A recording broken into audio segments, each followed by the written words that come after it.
validating that our upgraded Crew Dragon spacecraft could safely dock with the space station.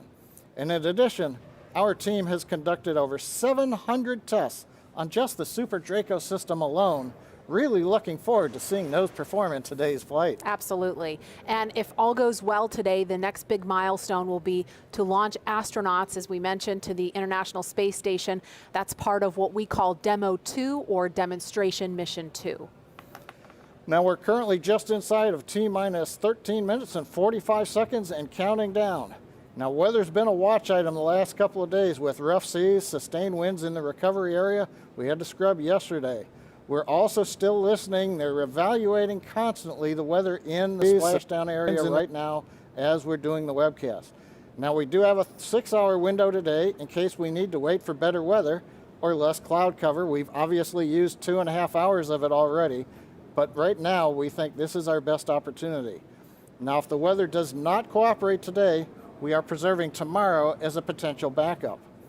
Now as a reminder again, this is not a typical launch. We're purposely testing Dragon's escape system under the most extreme conditions.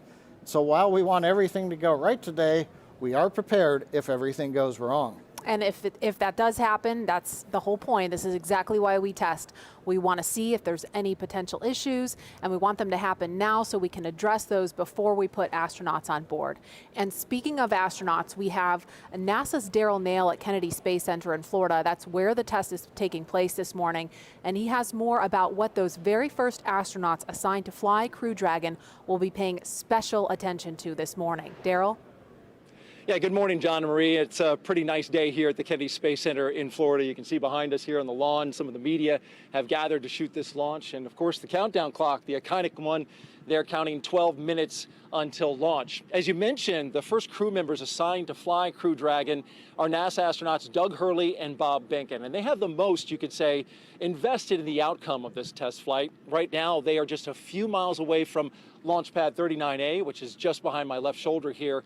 They're in the SpaceX firing room inside the Launch Control Center, where they will closely monitor today's flight abort test. Now, right now, they've been training up until this point, training hard with NASA and SpaceX so they can understand every aspect of Dragon's systems, their spacesuits, and how to respond in a variety of potential emergency scenarios, including an escape from a Falcon 9 rocket in the middle of flight. The end result of that could be an early splashdown in the Atlantic Ocean. Now, both astronauts told us what they will specifically be looking for during today's test flight. I think both of us are really excited that the in-flight abort test is about to happen. You know, we kind of view that as the graduation exercise like a lot of folks do on the NASA side to make sure that we're really confident that we've got a good plan and good procedures in place for pulling that mission off. And so I'm excited that we're this far, and I know once it's behind us, you know, we'll be the prime Falcon 9 Crew Dragon crew. What we want to see from this test is just an end-to-end success. So, you know, another successful launch of the Falcon 9, and then to see the Super Dracos work. I think that's a really good point. I think getting the NASA team and the SpaceX team on the same page kind of going forward and kind of walking through all the decisions that you have to make for getting ready for this flight, I think is a big milestone as well, because it's the last launch associated with us before we ride that rocket. Yeah, that's very true. It is. It's kind of the final exam, so there's a lot riding on it, but also I think it's a culmination of a ton of work from everybody in NASA and SpaceX to get to this point. I'm just really proud that the team is trying to pull off something so critical from a safety perspective. You know, if we needed to escape off of the rocket, to have that system demoed before we would actually use it is pretty cool that folks are making the investment to make that happen.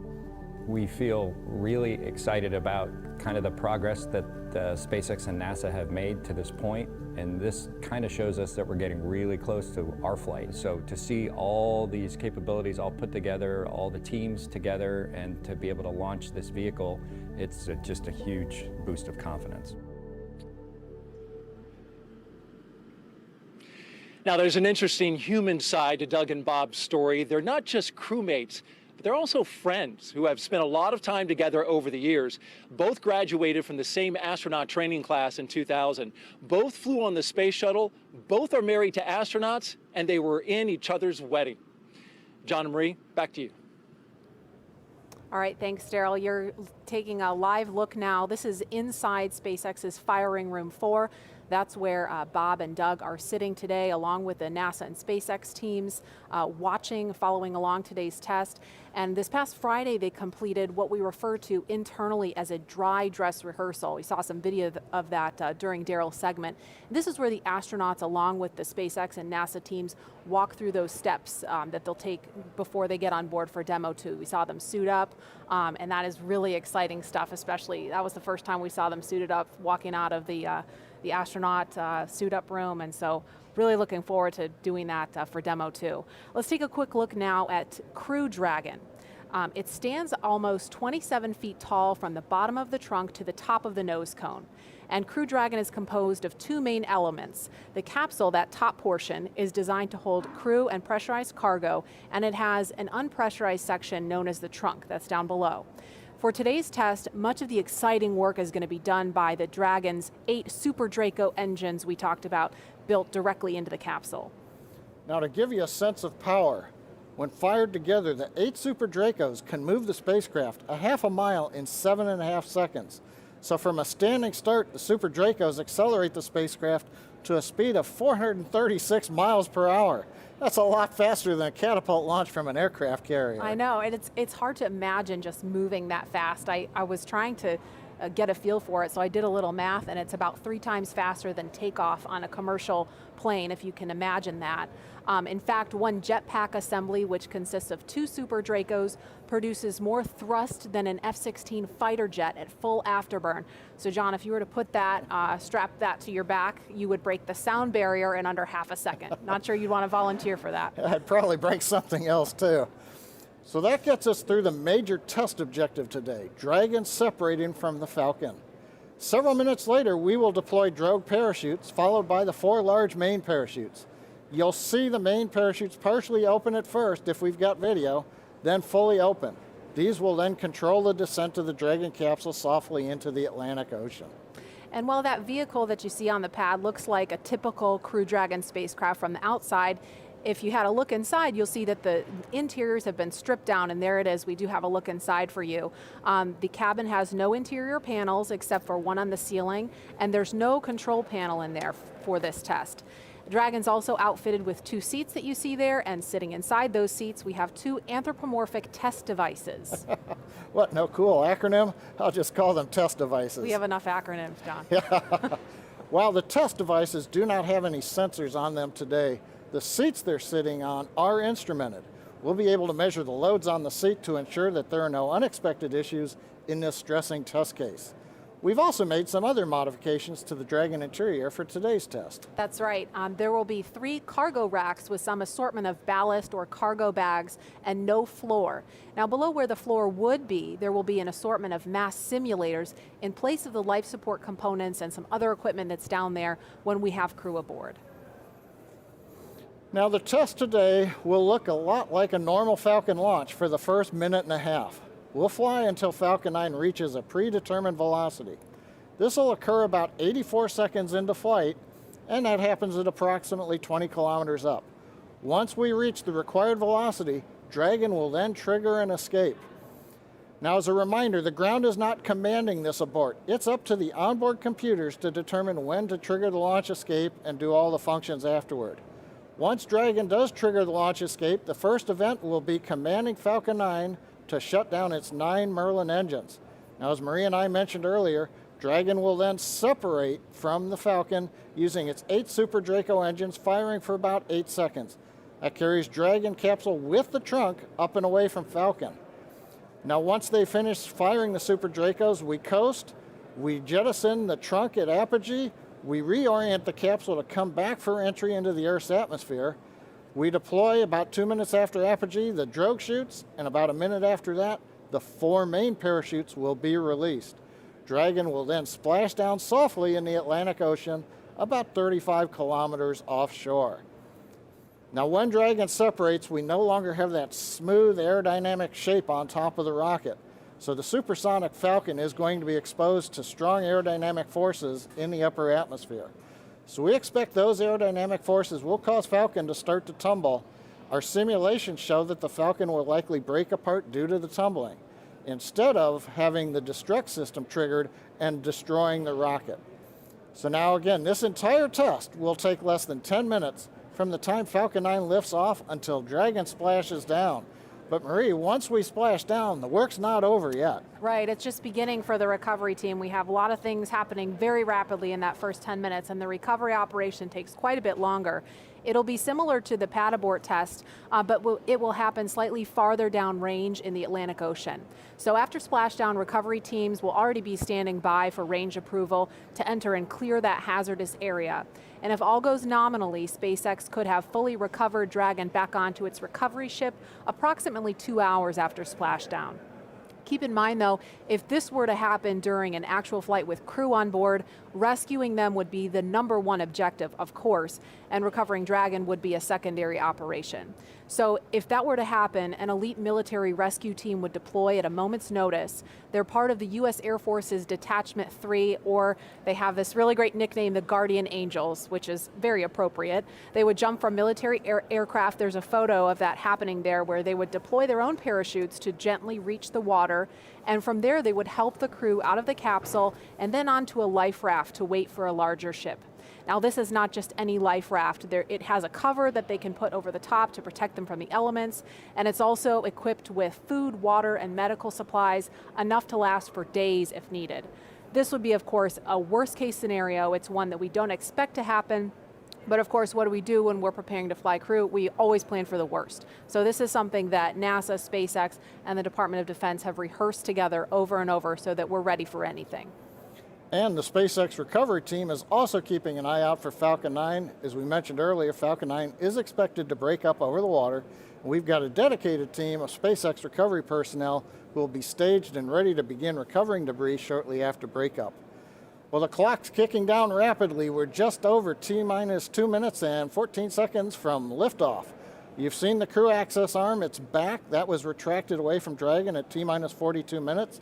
A few minutes after that, Dragon launch escape system was armed just before we began loading propellant onto the Falcon 9. So if an unplanned situation arose right now, Dragon would perform an escape. Now currently the engines are chilled in for launch on the Falcon. The Dragon spacecraft is waiting for liftoff. We have retracted, and you can see in the video the strongback is moved away just about 2 degrees in readiness for liftoff. We have also finished loading liquid oxygen onto both the stages, so the Falcon 9 is just about ready. The large white cloud you see coming off of the side, we're venting down the pressure from the liquid oxygen supply lines in the strongback in preparation for launch. The last event you're going to hear, start up at 1 minute when the computers take over, and the launch director go at 30 seconds.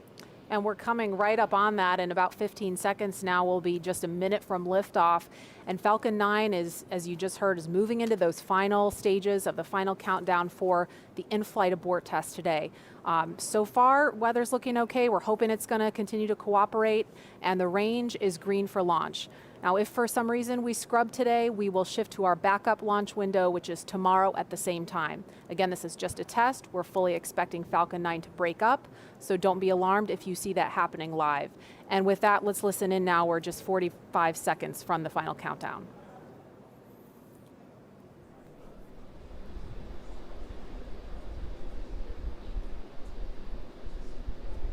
FTS is armed. Go for launch.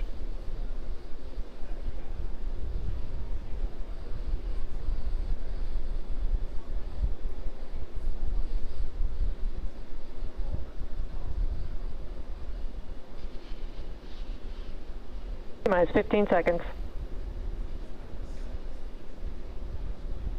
10, 9, 8, 7, 6, 5, 4, 3, 2, 1, 0. Ignition, liftoff. Simplify, aim high. Go Falcon, go Dragon.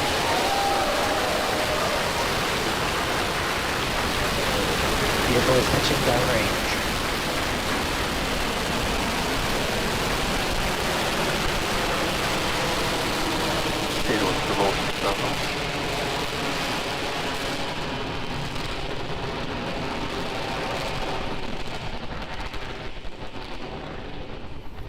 T plus 30 seconds. Falcon 9 with the Crew Dragon capsule is heading east from pad 39A Everything looking good right now. As we get ready for max dynamic pressure, we Stage are one, now throttle throttling down the first stage engines on the Falcon Falcon power 9. and telemetry nominal. Everything continues to look good. We're approaching the period of maximum dynamic pressure. Vehicle is supersonic and passing through maximum dynamic pressure. You've heard we're supersonic, we're through max Q. We're getting ready now to throttle the engines back up on the first stage. Stage 1, throttle up. There's the call out. Okay, the major activity coming up in just over 10 seconds. Shutdown and Dragon escape from the Falcon 9.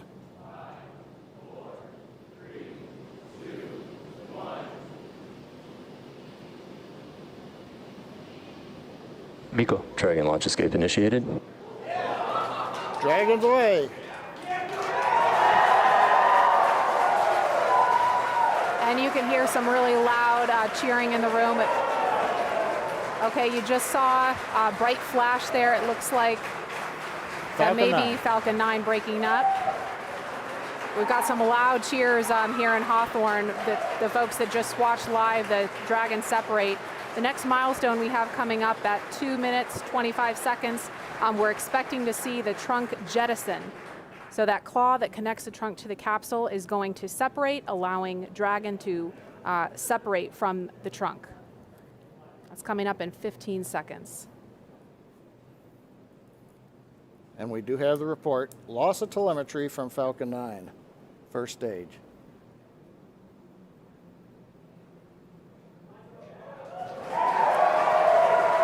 And there you just saw the trunk jettison. Again, some really loud cheers here in Hawthorne, California. This test is looking great so far.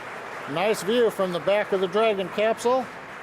We're also trying to see if we get the view there on the right-hand side from the aircraft that's orbiting the area. Now the Dragon control system is now going to be reorienting the capsule. We're at a high altitude where the aerodynamics are negligible. So we're going to use the small Draco thrusters on the Dragon capsule to reorient it. That gets it in a position with a heat shield down to re-enter the Earth's atmosphere, and then later to deploy the drogue parachutes. Now those drogue chutes, we expect to get confirmation that those have deployed at T plus 4 minutes and 48 seconds. So we've got just a little bit of breathing room before we hear that happen.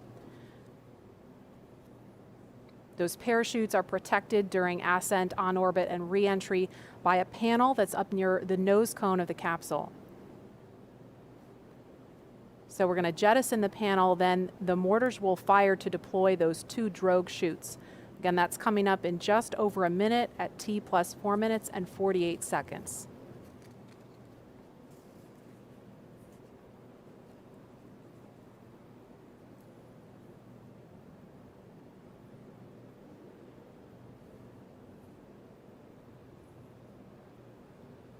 Now those drogue chutes, when we see those come out, those will open, those will come out before the main parachutes. Those drogue parachutes are what we use to begin to decelerate the Dragon capsule in preparation for splashdown. We understand we're getting into the drogue deploy envelope on the Dragon capsule. We expect that will happen when Dragon is at about 20,000 feet.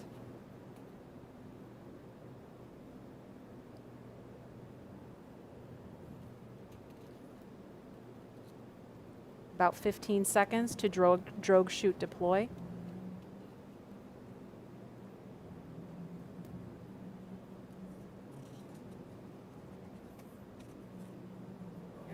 And there they are. Drogue chutes are out. Again, some major cheering going on here as every stage of this test unfolds. Now we're going to be getting ready for the main chutes to deploy. Now, main chutes will be coming up fairly quickly. There are 4 main parachutes. These are the newest Mark III parachutes. They're each 116 feet in diameter. We deploy them about 2 kilometers above sea level, 6,500 feet above the Atlantic Ocean. We're getting good views from the Dragon and the airplane, showing the 2 drogue chutes. Now we're just waiting for the main parachutes to be deployed very shortly.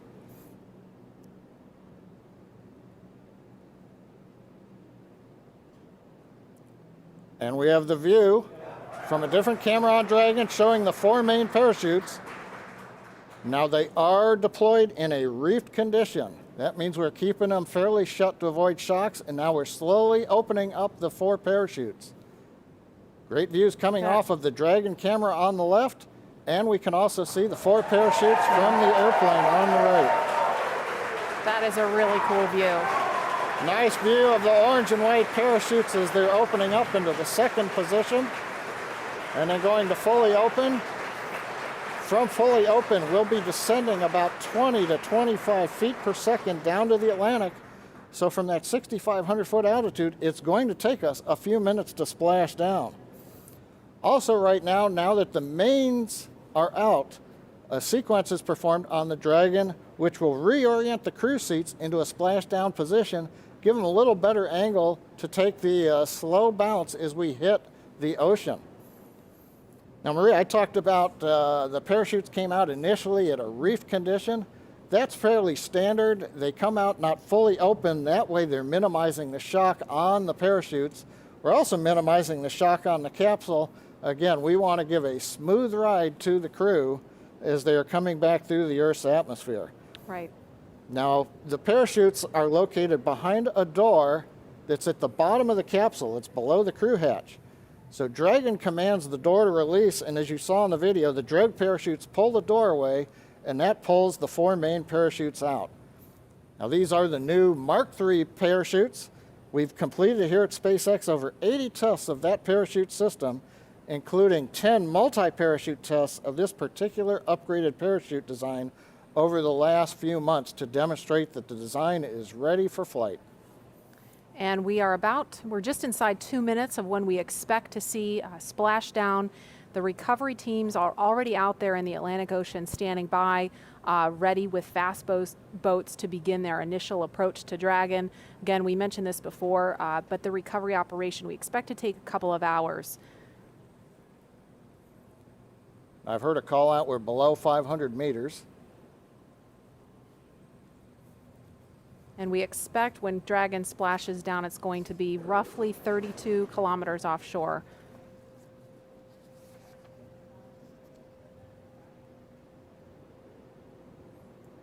Again, we're looking at a live view. So far, all things have appeared to go nominal for this test. All things looking great so far. We saw the 4 main parachutes deploy. You're looking at them now, fully open. And we are coming up on about a minute until splashdown.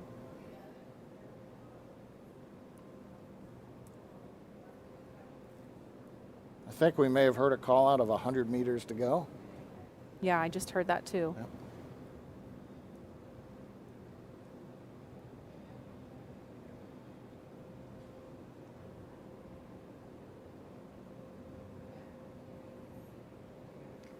Now those 4 parachutes are actually going to be released from the capsule after splashdown, and they'll be recovered too.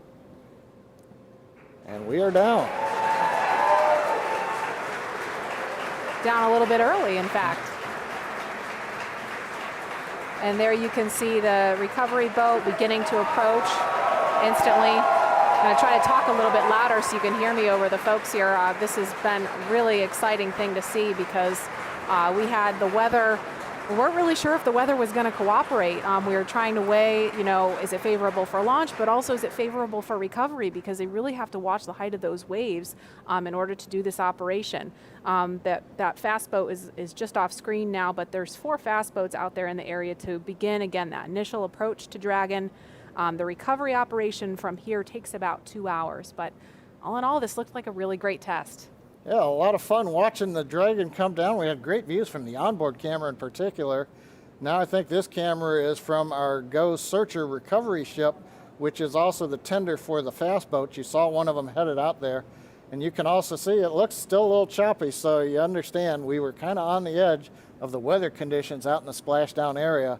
But they assessed the boat data, the buoy data, looked at the forecast and said we were go. And while we took 2.5 hours to get here, we finally got here and it was great. And that's the summary for today. It looks like right now a great test. Visually, everything happened. Falcon 9, you saw the liftoff. We had kind of a long view from the camera. Dragon did shut down the 9 Merlin 1D engines and separate. We did see the flash as the Falcon 9 came apart, as predicted. No surprise there. Dragon, we saw a great view as it got to apogee. It deployed the trunk, separating it, reoriented. Then the drogue chutes came out, the main chutes came out, and then we just waited for that nice soft splashdown in the Atlantic Ocean. And we saw, and it looks like we just lost the view from out there on the ship, but you couldn't really see much from that particular angle. Again, that recovery operation is going to take a couple of hours, so we're not going to stay on the air for the duration of that. But we are going to be back for a news conference coming up at 11:30 Eastern time this morning. That would be, let me do the math real quick, 8:30 Pacific time. We're going to hear from NASA and SpaceX leaders about their initial thoughts on this test that you just saw. Of course, everything looked fantastic, but there's going to be a lot of data to dig into. They're going to also collect those parachutes, get a lot of data from that, and then see what the next steps are on the path to Demo 2, when, of course, we're going to be launching NASA astronauts Bob Behnken and Doug Hurley. So stay tuned for that news conference. It will be carried live on NASA TV. If you're watching on the web, just tune to nasa.gov/live so you can see that coverage. Again, that's 8:30 Pacific time, 11:30 Eastern. Thanks so much for joining us for this morning's test.